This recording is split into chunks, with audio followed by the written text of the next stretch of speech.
ग्वालियर के जीवाजी विश्वविद्यालय के न्यूरोसाइंस कैंपस में भीषण आग लग गई। न्यूरोसाइंस डिपार्टमेंट के फर्स्ट फ्लोर स्थित लैब में आग लगने से हड़कंप मच गया। आनन फानन में खिड़कियों के कांच तोड़कर छात्र छात्राओं को बाहर निकाला गया। दमकल की आधा दर्जन से ज्यादा गाड़ियों ने कड़ी मशक्कत के बाद आग पर काबू पाया। आगजनी के पीछे का कारण डीप फ्रीजर और एसी में ब्लास्ट होना माना जा रहा है। वहीं आगजनी में लाखों के नुकसान का आकलन भी किया जा रहा है। दरअसल ग्वालियर के जीवाजी विश्वविद्यालय के न्यूरोसाइंस भवन में आग लगी थी। आग के भीषण लपटों और आसमान छूते धुएं को कई किलोमीटर दूर से देखा गया। आग बिल्डिंग के फर्स्ट फ्लोर न्यूरोसाइंस लैब में लगी थी। उस दौरान सेकंड फ्लोर पर एमएससी फोर्थ सेमेस्टर की वाइवा परीक्षा चल रही थी। आग के धुएं से जब छात्र छात्राओं को घुटन महसूस होना शुरू हुई तब मालूम हुआ कि नीचे फर्स्ट फ्लोर के लैब में भीषण आग लगी है। आनन फानन में कर्मचारियों ने बिल्डिंग के कांच को हाथ से तोड़कर छात्र छात्राओं को किसी तरह कैंपस से बाहर निकाला। मौके पर फायर अमले की टीम भी पहुंची, जहां आधा दर्जन से ज्यादा फायर फाइटिंग गाड़ियों से पानी की बौछार कर आग पर काबू पाया गया। डीप फ्रीजर रखे हुए थे लैब में, हो सकता है उसमें कुछ कंप्रेसर में शायद से उसमें कुछ प्रॉब्लम हुई, कंप्रेसर से बर्स्ट हुआ। नहीं, मैं ऊपर सेकंड फ्लोर पे थे। उदय भैया जो हैं वो वहाँ न्यूरोसाइंस में काम करते हैं, उन्होंने बताया कि आग लगी, धुआं आया एकदम से। वो भी बाहर को ही थे, जब धुआं देखा तो फिर उन्होंने देखा एकदम से बहुत आग फैली, तो हम सब नीचे उतरे और फिर मुस्तफा सर को भी अलग करके। ऊपर 25 स्टूडेंट्स थे, ऊपर थे, न्यूरोसाइंस की फ्लोर पर नहीं थे, बायोटेक फ्लोर पर थे। बताइए ये आग कैसे लगी थी? आप लोग यहाँ मौजूद थे क्या?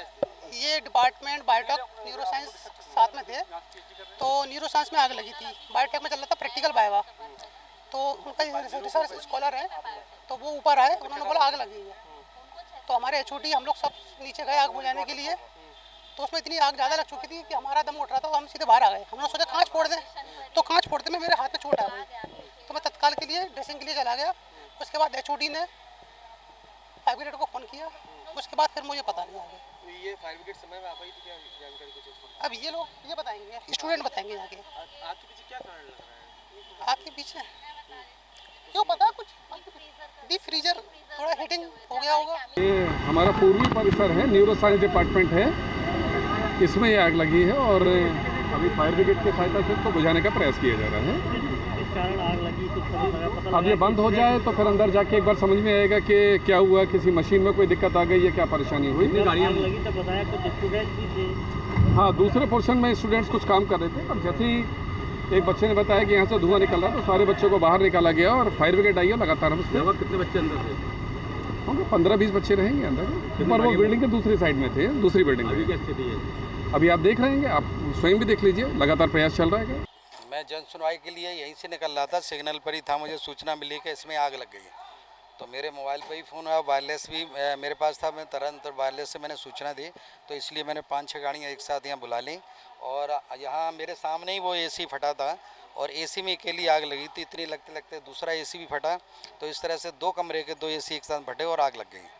और उसी को अभी सारा स्टाफ हमारा लग गया आग बुझाने में, आग पे कंट्रोल कर लिया गया है, लेकिन जो पहले से जो आग लग गई दौड़ गई है वो सुलग रही है।